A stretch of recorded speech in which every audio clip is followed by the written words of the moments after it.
It feels like everything feels more expensive these days. You're not alone. From eggs and butter at the grocery store to car insurance, prices are rising anywhere from 7 to nearly 40% compared to the same time last year. That pinch bearing down on voters as they start to head to the polls. 39% of them say the economy is the most important issue for them right now. No other issue even comes close.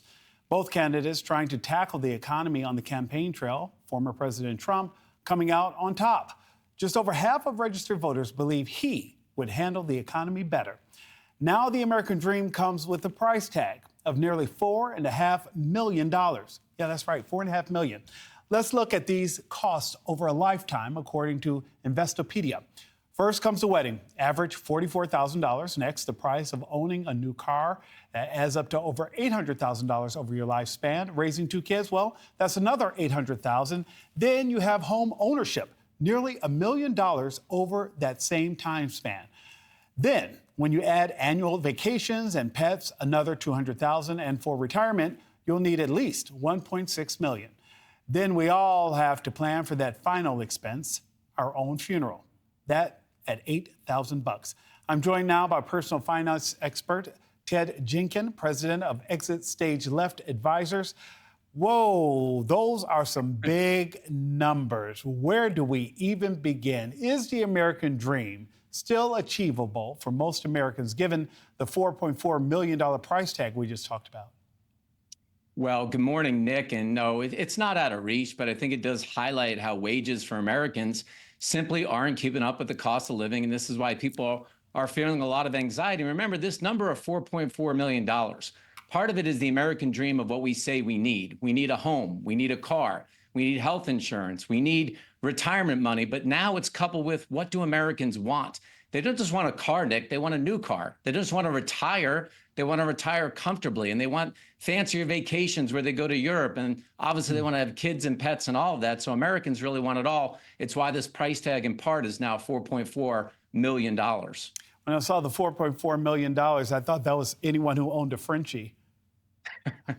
There's a term floating around right now called dream scrolling, where people spend hours looking at luxury items or dream purchases on social media. I myself have been guilty of that. How is that affecting people's financial goals and motivation?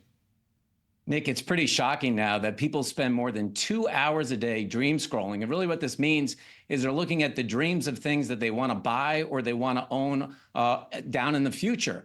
And what's interesting is that 71% of the people say this actually motivates them, Nick, where you think it would stress them out. The challenge is social media, because once these algorithms learn what you like to click on, they start serving you up ads and videos and pictures. And for some people, like I said, it makes them motivated. For other people, a lot of people I talk to, Nick, they say, I feel like I'm falling further behind. How do my friends afford all this stuff? And that's why they have anxiety about this American dream, because they are dream scrolling.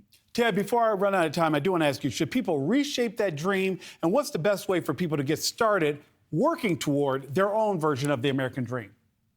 Easiest thing to do is sit down as a family and set some goals. Figure out what you want your financial goals to be, not this average of $4.4 million, and then start saving. Nick, even if it's $50 a month into your 401k plan, you'll get a free match. Even if it's starting a Roth IRA, just get started. That's what I tell most folks. And you often also talk about, before I let you go, you mentioned a difference between what people need, like a home and retirement savings, and what they actually want, such as new cars or vacation. How can people balance these priorities when planning their finances? I mean, listen, not everybody is going to Italy every summer enjoying a 2-week vacation in Lake Como, and not everybody is sitting at front row seats for Taylor Swift. So just stay in your lane of your own goals. There are a lot of fun things that you can do. Retirement does not have to be overwhelming, and you don't have to have $4.4 million. The actual number right now is about $1.5 million, so just get started. And I can't forget my Gen Zers and Gen Xers. For younger generations, like those millennials and Gen Zs, what do you recommend that they do? I recommend you don't believe everything you see on social media, because, Nick, nobody's now putting up their net worth statement or showing you how much credit card debt they have. So don't believe everything that you see online. But I am okay still scrolling, looking at those cute little Frenchies and things like that, though, right? Yeah, it's fun. It'll cost you $37,000, but it's fun. Woo! Ted Jenkin, thank you so much, sir. All right. Thanks, Nick.